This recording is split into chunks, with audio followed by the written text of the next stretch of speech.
Well, hey, everybody, welcome to week number 2 of our series Potential, where we're talking about the topics of dating and relationships. And maybe for you, you say, well, I don't call it dating, but I'm pretty sure that you can figure out what it is that we're talking about as we go through this series. Because no matter whether you put the label of dating or something else on it, we're talking about the idea of having somebody in your life that you're interested in romantically. And our hope is that, not only are you interested in them, but they're also interested in you as well. And if you found yourself interested in someone recently, you know that you can't get that person out of your mind no matter how hard you try. And thinking about them never gets old to you. Talking about them never gets old, at least to you. And that's normal, by the way. And it doesn't have to be a bad thing. It only becomes a problem when a person, or the idea of having a person in a romantic relationship, becomes an obsession. So you may say, okay, well, how do I know when the fact that I'm thinking about somebody has moved from kind of an interest to an obsession? Let me give you a few pieces of advice here. That it's when you have somebody in your life and they're all you think about. Or it's when you have somebody in your life and they're the only person that you spend time with. The people closest to you haven't seen you in a while because most of your free time is spent exclusively with that other person. Or it's when you have somebody in your life and they're all you talk about. Your friends don't have to guess what you're going to have a conversation about today because they already know. Or it could be this, that when you don't have somebody in your life, the idea of having somebody in your life takes up your headspace. You're searching and waiting and hoping to find that person. And you talk about that more than anything else. Now, when you hear those statements, most people tend to fall into two different categories. They either think, well, that's not me. I'm not that person, am I? Or you might be thinking, well, why is that really even a bad thing? You see, there's nothing wrong with having someone in your life. Or there's nothing wrong about being excited about it. Because if you don't have somebody in your life and you wish you did, there's nothing wrong with that either. But when everything else in your life seems to fade out because of this person, it can become problematic. And you may say, well, why? Well, because of a few different reasons. First, you get distracted. There's so much to do in high school that matters, and it's easy to miss out if you're focused on just a relationship or an idea of a relationship. You miss out on chances to make memories with your friends, or chances to connect with your family, or chances to develop your talents. You may even miss out on chances to learn new things or to influence others. Because being too focused on any one thing, whether it's a person, a relationship, or a hobby, is never a good idea. So not only do you get distracted, but you tend to push people away. Your friends aren't stupid. They do realize, even if you think they don't, that when your heart, your time, your energy, and your thoughts are not with them, they know that. When you ghost them all the time to hang out with somebody else, they feel distance and separation. And if you're not careful, eventually that takes a toll on your relationship with them. And all of a sudden, the people that used to care about you the most don't feel like you care about them, even if you still do. Now, we've all been around those people who act like a married couple in high school, right? And even if it seems kind of romantic, it's kind of weird. And we've seen people that give up, their friends or sports or even things they're into for a person that they're dating. And deep down, we think to ourselves, we know they're missing out. But the question is, what do we do about it? You can't not care for somebody if you care about them, right? I mean, isn't that the whole point? But how much is good for you and how much isn't? Well, to help us understand this today, we're going to look at a passage from a letter that was written by the Apostle Paul, who wrote roughly half of the New Testament. And he wrote these letters to emerging faith communities in the first century, to encourage them and to help them know what it looked like to follow Jesus. And it's good for us to know that his motivation for writing these letters was always out of love. He wanted people to love God, to love each other, and to live better lives, which is something that we want as well.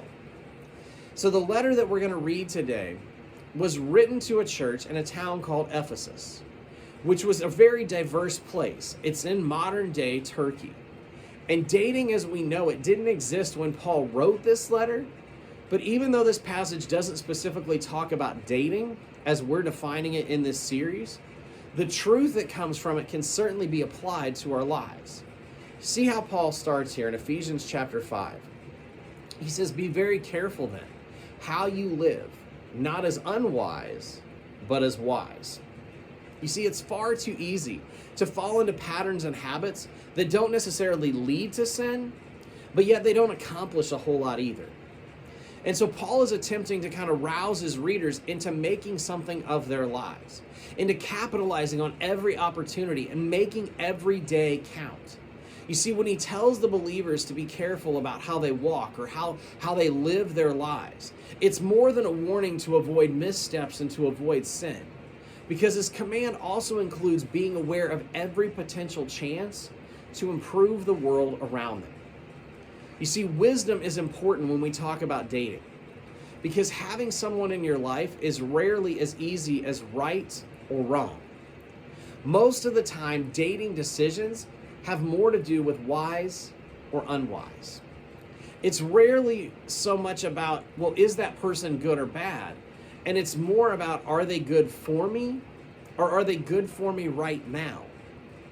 You see, Paul is encouraging his audience here to pay attention to what they do, to make the wisest decisions that they can.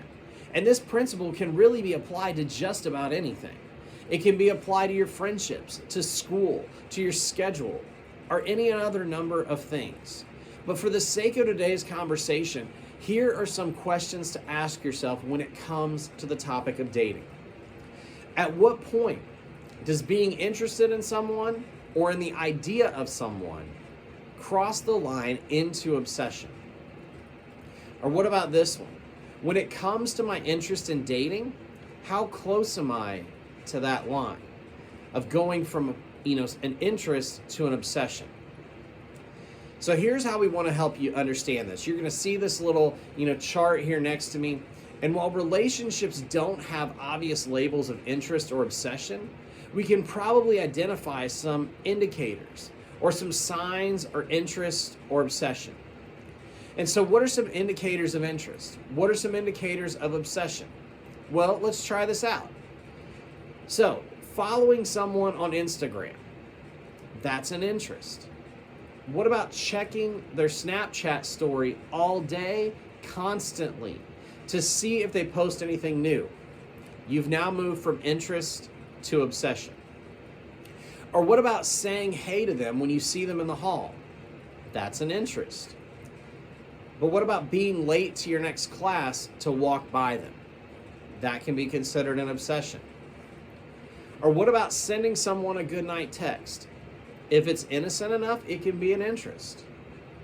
Or if you go to the opposite extreme, as you've hopefully figured out, we're given one of each here, having someone face printed on a pillow, that's obsession. And see, very easily we can see that an interest and an obsession can quickly cross a line. But Paul's also not done making his point here, because he continues on in verse 16. He says, making the most of every opportunity because the days are evil. Now you may be asking as you hear that, well, is Paul saying that the world is falling apart?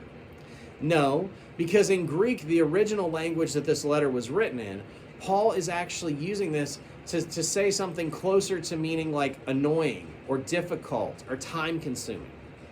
He's saying that the days are evil because sin is prevalent.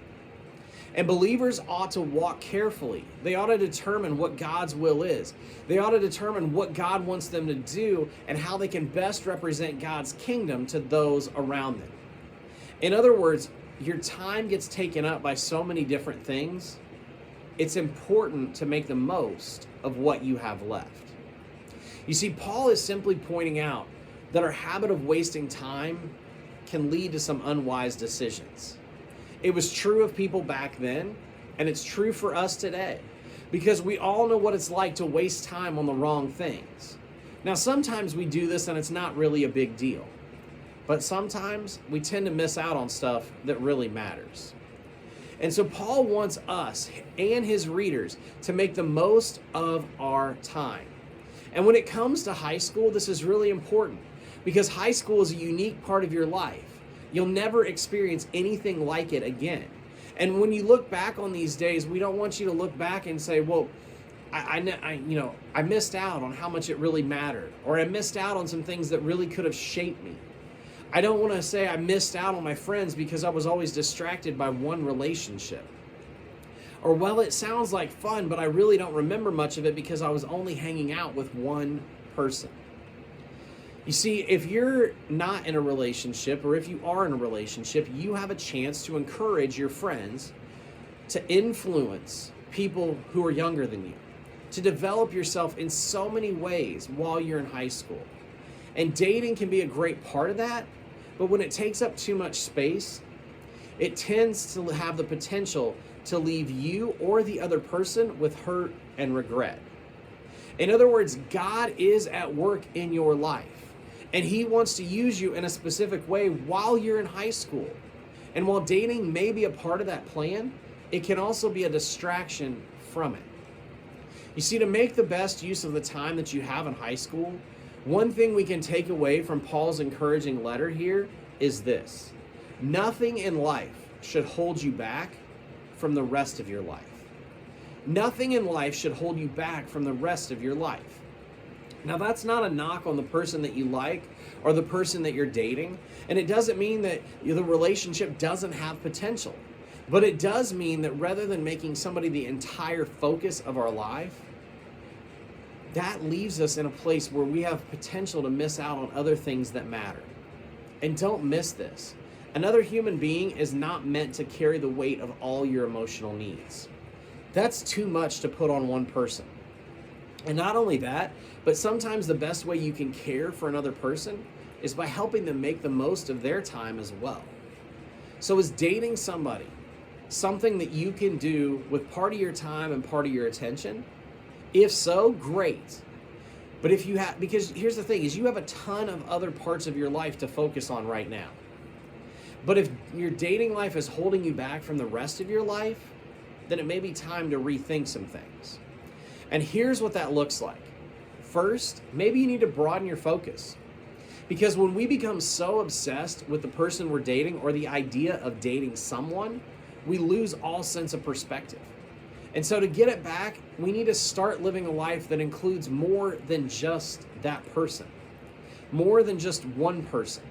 We need to expand our world. We need to broaden our focus outside of the person that we're dating. Second, if you're currently in a relationship, don't forget the people around you. Don't ditch your friends. Don't abandon your family. Don't lose interest in the people who have always been important in your life. It can be really easy to want to spend all of your time with that person that you're in a relationship with because you say, well, they're awesome. But don't let your other relationships drop off along the way. And third, if you aren't dating anybody, don't make it your main goal. If you aren't happy with your life or with who you are while you aren't dating someone, then you won't be happy when you are dating somebody. Nobody can make that change for you but you.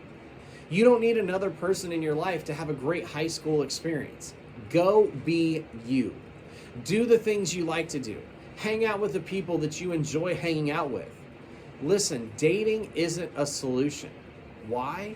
Because being single isn't a problem unless you've made it a problem. If you meet somebody along the way, that's great. But don't spend high school waiting around for that person to show up. There's just way too much inside of you to be awesome that was placed there by God, to not enjoy that, all because you wish that you were in a relationship. Now, as we've said, dating can be a really good thing, but don't miss out on being in high school because you're taking dating too seriously. Don't miss out on the chance to figure out who you are because you're too consumed with a relationship. Because remember, nothing in life should keep you from the rest of your life. Nothing in your life should keep you from the rest of your life. And that includes relationships. So if you feel like that's me, maybe you can pull a trusted adult aside today and let them know, hey, I need some help with this. If you come and join us in person, we have small group leaders who help you to find creative ways to get things back into perspective. And sometimes talking about it makes all the difference in the world. So I want you to remember that nothing in your life should keep you from the rest of your life. Well, thank you so much for checking out part number 2 of our series, Potential. We hope that it's been beneficial to you as we continue to tackle the topic of sex and relationships and dating and what that looks like. We want you to know that if you come and join us in person on Sunday nights from 6 to 8 p.m. in the youth room here at New Hope Church, we'd love to have you first and foremost. But second of all, we have these spaces created in our small groups that are safe places for you to wrestle with these topics. As you think about, am I really achieving my full potential? Or, because I'm in a dating relationship or I'm interested in a dating relationship, but it's just an interest, it's not an obsession, or it's not something that's dictating everything that I do in my life. We want to help you wrestle with some of this stuff. And we want to help provide creative and innovative ways to help you understand that who you are as a child of God, if you've accepted Him into your heart, is something that's amazing and that needs to be celebrated and that needs to be shared. And maybe you can share that by being in a dating relationship, but if you're struggling with that and saying, I don't know how to do that, we'd love to talk with you and love to connect with you. So again, we hope that this has been beneficial to you, and we hope to see you soon. Have a great and wonderful rest of your day.